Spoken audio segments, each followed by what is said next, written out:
Doctor अनुराग भदौरिया जी, लगातार कोशिशें चल रही हैं। आपके भी दल में कुछ बड़े लोग आए, आपके दल से 4 बड़े लोग चले गए भाजपा में, और इन सब के बीच स्वतंत्र देव सिंह कह रहे हैं कि अखिलेश जी को नींद नहीं आएगी, और दयाशंकर जी कह रहे हैं कि अभी नींद हम उड़ाते रहेंगे। तो क्या ये जो चीज़ें चल रही हैं ये परेशान करती हैं, या फिर ये चुनाव में आम चीज़ है, इससे कोई फर्क नहीं पड़ता आपको? मुझे लगता है कि स्वतंत्र देव सिंह को, अगर हमारी आपकी बहस सुन रहे हैं तो उन्हें तुरंत टीवी ऑन कर लेना चाहिए। उन्हें पता चल जाएगा कि नींद किसकी उड़ेगी। जो हालत आज एक्सप्रेस वे की है, गाजीपुर से लेके लखनऊ के बीच में पैर रखने की जगह नहीं, इतनी भीड़ है, तो नींद किसकी उड़ी है वो आप समझ चुके होंगे। और आपके पास अगर कैमरामैन वहाँ हो तो एक बार व्यू दिखा दीजिए। वो तस्वीर हमने डॉक्टर भदौरिया जी दिखा दी, वो तो आधे घंटे में तस्वीर दिखाई। तो आप समझ गए हो कि नींद किसकी उड़ी है। इसलिए हम कहते हैं भारतीय जनता पार्टी घबराई और परेशान है, और घबरा के परेशान होके वो जनता के मुद्दों पे बात नहीं करना चाह रही है।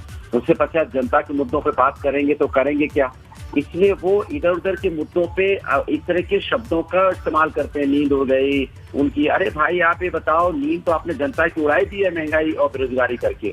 इतनी महंगाई आपने कर दी, जहाँ डीजल पेट्रोल 100 के पार हो, और जहाँ पे महंगाई आलू प्याज टमाटर 80-80 रुपए किलो बिक रहे हो, यहाँ लोगों को रौंदा जा रहा हो, महिलाओं का अंतिम संस्कार ठीक से न कर रहे हो आप। कोविड काल में लोग यहाँ पे तरफ तरफ के मर गए बिना ऑक्सीजन की कमी से। जहरीली शराब पीने से यहाँ पे 1000 लोगों की मौतें हो गई, बुखार से बच्चों की लगातार मौतें हो रही है। तो आपने नींद तो उड़ाई दी है।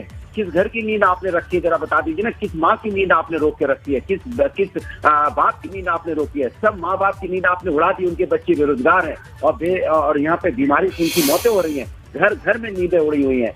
अब लोगों को चैन से सोने की आदत। फिर आप भी अपने आप को छोड़ के क्यों जा रहे हैं भाजपा में? मेरी बात नहीं समझे। वो कौन जा रहे हैं नहीं जा रहे हैं वो भी जानते हैं कि वो आने वाली सपा है। 2022 में समाजवादी पार्टी की सरकार आएगी और लोगों को कम से कम चैन की नींद मिलेगी। जिन लोगों को, जो हमारी आम जनता है जो जूझ रही है परेशानियों से, उसे कम से कम उन परेशानियों से राहत मिलेगी। इन्होंने तो किसानों की इनकम दोगुनी करने की बात की थी। दोगुनी तो छोड़ो, 600 से ज्यादा किसानों की मौतें हो गई। इससे ज्यादा श्रम की बात हो सकती है क्या? यहाँ तो क्यूटो बनाने वाले थे बनारस को। क्यूटो तो छोड़ो, मॉस्क्यूटो है वहाँ पे जो आपको काट लेंगे तो कहो डेंगू हो जाए। ये तो कहे थे सड़कें बनाने का, सड़क में गड्ढा क्या। जी ठीक है, यानी कि ये तमाम मुद्दे हैं जिसके बिना पर आपका कहना है कि बीजेपी की नींद जनता उड़ाएगी। हमारे साथ वरिष्ठ पत्रकार विजय उपाध्याय जी भी हैं। सर, ये जो अभी फिलहाल अपने अपने खेमे को बदलने की बात चल रही है, 6 लोग अभी सपा में आए, 4 एमएलसी भाजपा में चले गए, ये जो पूरा क्रम चल रहा है, इससे सियासी लड़ाई में कितना फर्क पड़ेगा? फर्क पड़ेगा भी या नहीं पड़ेगा? जनता भी चीज समझती है। देखिए, उत्तर प्रदेश के जो स्थानीय निकाय के एमएलसी चुनाव है, विधान परिषद के चुनाव, इनका कार्यकाल 7 मार्च को खत्म हो रहा है जी। तो जो बहुत से जो बदलाव अभी आज हुए हैं और आगे होंगे, उसके पीछे ये विधान परिषद के चुनाव हैं। और सत्ता में रह के ये चुनाव जीतना आसान होता है और अपना वर्चस्व बनाए रखना बड़ा आसान होता है जी।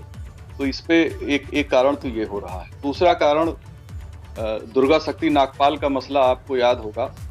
जिस व्यक्ति के मुद्दे को लेके बीजेपी ने उत्तर प्रदेश में बहुत ज्यादा समाजवादी पार्टी की सरकार में आलोचना की थी, वो आज भारतीय जनता पार्टी में आ गए। तो ये जो चीजें हैं, ये चुनाव के पहले होती ही हैं।